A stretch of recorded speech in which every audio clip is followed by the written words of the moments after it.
this day and age is that even a sterling power, it could be a Chinese copy. Everything's bloody copied from China, and yet they want to think that they're so super fantastic. Well, if they are, then they want to stop all their smaller companies copying everything, because all they do is feed it out to us as well, and we don't know whether it's a legit tool or not. Makes me really not want to buy so much stuff, just in case, you know. Anyway, so that supposedly says sterling power. I bought it from eBay. I would have known it was sterling had I bought it directly from them, but then it was more money from them, so that weren't happening. It was £100 more money, and so obviously £100 was 100 quid.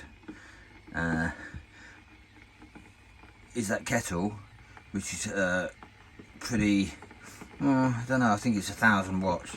It's not less than that. You can have a look at when it boils, if it boils.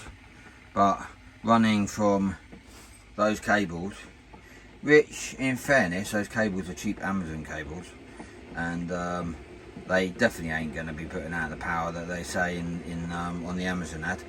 But when you're buying cables this day and age, everything's so expensive after COVID that it's better to buy 4.5 metre long jump starting cables and cut the ends off than to actually buy the cable on its own.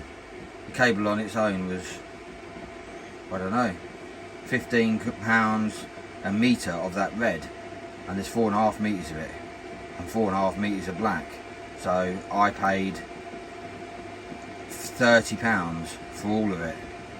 Well, so obviously it's a lot cheaper doing it my way.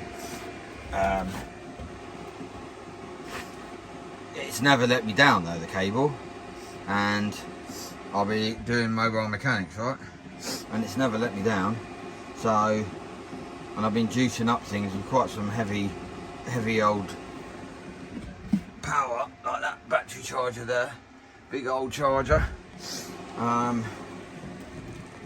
At the moment we're pulling off of the battery is a marine. I'll show you what it is.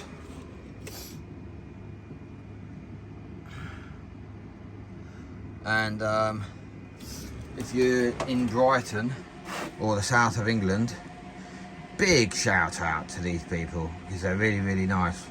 Lisa and Mike and everybody else at Pavilion Batteries in Hove, Pavilion. Got to say, very good place. Very happy that I met those people. So Brighton, England, that is, just in case there's another Brighton. There is another one and well, you can tell I'm English, can't you, by my voice? And I'm not. I think there's a Brighton in America, so there's probably a Brighton in every damn country. There's definitely one in Australia.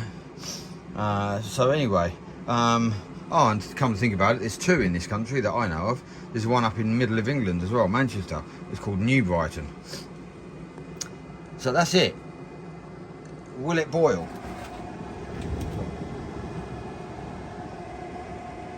Seems to be doing alright. The only thing that I pull them up on though is they've made it so it can be mounted, right? And I would imagine that they possibly thought at some point it could be mounted on a wall rather than flat. So if it's mounted on a wall, why put the digital display like that? And really, why not put one there and one on the top? Alright? Just class, yeah, no? So that you can see it from both sides. Because without seeing it, what's the point of having it? And I'm definitely not laying that down on the floor in here. The kettle has successfully boiled. The only bad thing, right, and this is a serious note, is that I've still got to route those cables. And when you switch that off, those cables, even if that machine, that inverter's been off for hours, you touch those two leads to something and you'll see a massive spark from the capacitors in there.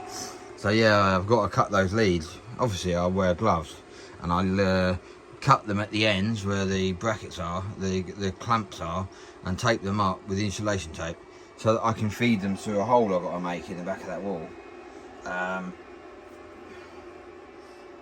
and through to the front of the vehicle, where the batteries are going to be in underneath the seat in the front.